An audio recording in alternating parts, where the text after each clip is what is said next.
आप यहाँ जो है जनगिनती पार्टी है या कोई और वैवाहिक कार्यक्रम है, इसके बारे में जो आप कार्ड देते हैं वो जो है हो गया सुखद सूचना। ठीक, देखिए इसमें दिया हुआ है सुखद सूचना, खेल प्रतियोगिता, समारोह आदि। समारोह मतलब जो आपके यहाँ बर्थडे पार्टी, शादी विवाह जो भी होता है वो।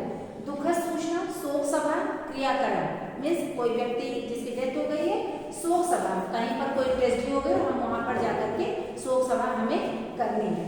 ठीक, सूचना लिखते समय निम्नलिखित बातों को ध्यान में रखना चाहिए। कौन कौन सी?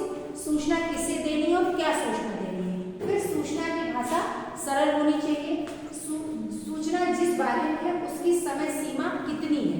ठीक, समय और दिनांक स्पष्ट होना चाहिए, मीन्स किस दिन कौन सा प्रोग्राम होगा और कितने समय होगा, ये सब कुछ उसमें लिखा होना चाहिए। सूचना लंबी नहीं होनी चाहिए।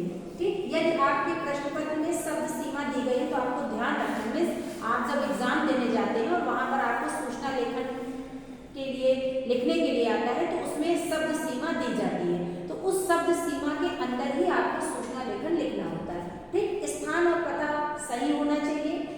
सूचना जारी करने वाले का पद लिखा होना चाहिए, मीन्स जो सूचना जारी कर रहा है, जैसे स्कूल में तो प्रधानाचार्य, और आपके घर में आपके माता पिता जो आपके यहाँ बड़े होंगे उनका नाम उसमें अंकित होता है। ठीक, इसके बाद देखिए सूचना लेखन का प्रारूप। सबसे पहले ऊपर केंद्र में शीर्ष के रूप में सूचना लिखा जाना चाहिए, मीन्स जैसे बीच में यहाँ पर हम सबसे पहले क्या लिखेंगे? सूचना।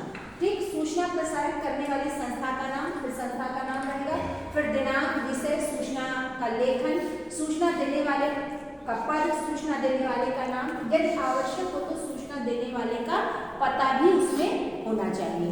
Okay, thank you.